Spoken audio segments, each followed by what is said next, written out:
Hi అందరికీ నమస్కారం. నేను రుద్రాని. ఈరోజు ఎందుకోనండి రాగి దోశ తినాలని ఉంది. అందుకోసం ఈరోజు మనం ఇన్స్టెంట్గా రాగి దోశ చేసుకోవడం ఎలా అనే దాని మీద వీడియో పెడుతున్నాను. ఒకసారి చూడండి, వీడియో చివరి వరకు చూడండి. అప్పుడు మీకు ప్రతి వీడియో ఏం సారాంశం ఏందనేది మీకు అర్థమవుతుంది. మరి ఇక ప్రాసెస్లోకి వెళ్ళిపోదామా? ఇప్పుడు కావాల్సిన పదార్థాలు చూద్దాం ఒకసారి. చూడండి, బియ్య పిండి, రాగి పిండి, బొంబాయి రవ్వ అంటే ఉప్మా రవ్వ, సాల్టు, తర్వాత ఇక్కడికి వచ్చేటప్పటికి అల్లం పేస్టు, అల్లం తరిగి పెట్టుకోవాలి, కొత్తిమీర, ఉల్లిపాయలు, తరిగిన ఉల్లిపాయలు, పచ్చిమిర్చి, కరివేపాకు, జీలకర్ర, ఇవి మనకు కావాల్సినవి. ఇక మనం వీటిని ఎలా మిక్స్ చేసుకుందామో ఒకసారి చూద్దాం. రవ్వ, రాగి పిండి, బియ్య పిండి 3 కలిపేసుకోవాలి. కలిపిన తర్వాత ఈ మొత్తం దాంట్లో వేసేసుకోవాలి. అన్నీ దాంట్లోకి మనం తగినంత ఉప్పు. ఇది ఇన్స్టెంట్ అండి. స్పీడ్గా కలిపేసుకొని ఏదైనా పని మీద ఏదైనా వెళ్ళేవాళ్ళు అర్జెంటుగా టిఫిన్ చేయాలనుకున్నప్పుడు ఇలా చేసేసుకొని వెళ్ళిపోవచ్చు. రాగి పిండి మనకి మంచిదే కదా ఆరోగ్యానికి, కాబట్టి దీనివల్ల వెంటనే చేసేసుకొని స్పీడ్గా వెళ్ళిపోవచ్చు. ఇదేమీ గంటలు నానబెట్టాల్సిన పని కూడా లేదు. జస్ట్ కలిపిన తర్వాత ఎంత ఒక పావు గంట ఉంచాలా. మనం ఈ మొత్తం మనం రవ్వ దోశ ఎలా కలుపుకుంటామో అలా కలుపుకోవాలి పిండి, అంతేనా? జావగా రవ్వ దోశకి ఎలా కలుపుకుంటామో అలా కలుపుకోవాలి. నెక్స్ట్ వీడియోలో రవ్వ దోశ కూడా ఎలా చేసుకోవాలనేది పెడతాము.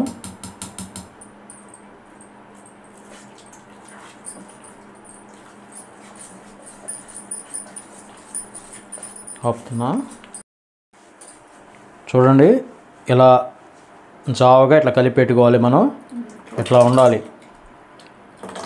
ఇట్లా కలిపేసుకొని ఒక పావు గంట సేపు పక్కన పెట్టేసుకుందాం. తర్వాత దోశలు ఎట్లా పోసుకోవాలో చూద్దాం.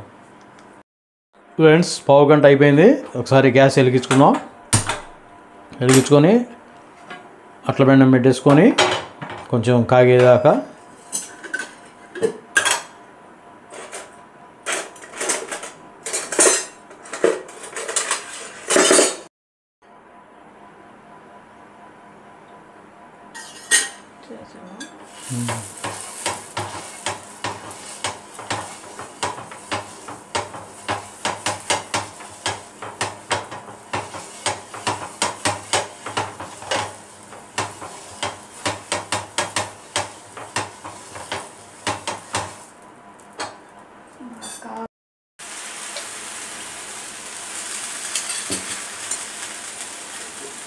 ఫ్రెండ్స్, చూడండి, మన రవ్వ దోశ ఎట్లా పోసుకుంటే అటానే పోసుకొని బాగా ఆయిల్ వేసుకొని కొంచెంసేపు కాల్చుకుంటే రాగి దోశ రెడీ అవుతుంది.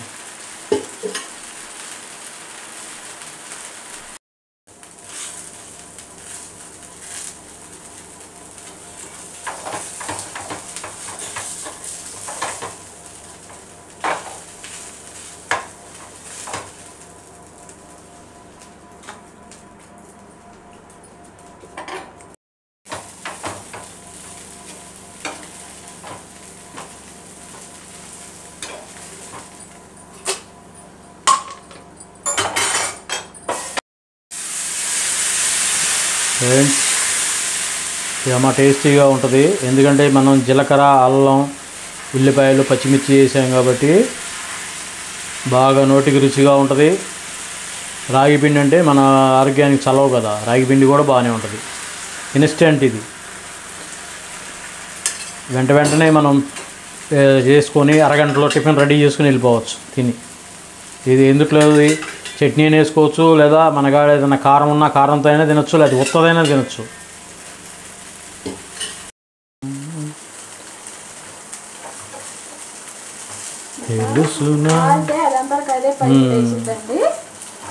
బాగా కాలేదాకా ఉంచితే దానంతరం అదే లేసిద్ది, మనం తీసేసుకోవచ్చు. బాగా కరకరలాడుతుంటుంది అట్టు కూడా. తెలుసునా మనసుకి తొలి కదలిక మనం దోశ పోసుకునేటప్పుడు మన గ్యాస్ స్టవ్ వచ్చి హైలో ఉండాలండి. హైలో ఉంటేనే అట్టు అనేది బాగా కాలిద్ది. మన రాగి దోశ రెడీ అయింది. హాయ్ ఫ్రెండ్స్, ఇన్స్టెంట్ రాగి దోశ రెడీ. మీరు ఇంకెందుకు ఆలస్యం, మీరు కూడా మొదలు పెట్టండి. మన ఇంట్లోనే ఉంటాయి కదా రాగి పిండి ఇవన్నీ.